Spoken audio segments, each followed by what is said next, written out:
হরে Krishna everyone today discuss पौपादा कथामित से आज का दिन 23 फरवरी 1970 श्यामा दासी के पत्र पहले बेंगली में স্বাভাবিকভাবে রমণীরা অনেক শৈল্পিক গুণ সম্পন্ন হয়ে থাকেন আর বৈদিক যুগ থেকে আমরা উচ্চ স্তরের নারী ও বালিকার সন্ধান পাই যারা 64 কলা সম্পর্কে সম্পূর্ণ অভিজ্ঞ ছিলেন। শ্রীমতী রাধারানী সেই কলা দ্বারা সম্পূর্ণ যোগ্যতা সম্পূর্ণ ছিলেন আর তাই তার অতি চমৎকার চিন্ময় গুণাবলীর দ্বারা কৃষ্ণ যিনি ত্রিভুবনকে বিমোহিত করেন তাকে বশীভূত করতে পারেন।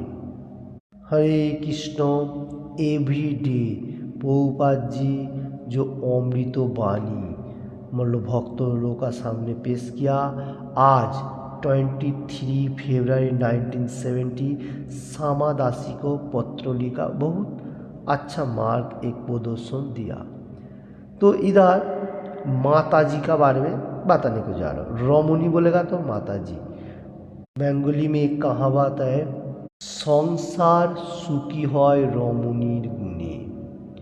इसका मीनिंग्स संसार, हम लोग जो मेटीरियल जगत में मतलब प्रभुपाद जी हम लोगों को व कृष्ण भगवान जो हम लोगों को मेटीरियल जगत में जितना एक प्लेटफॉर्म दिया, तो संसार बोलेगा तो ये कृष्णा का संसार का बारे में बताने को जा रहा हूँ।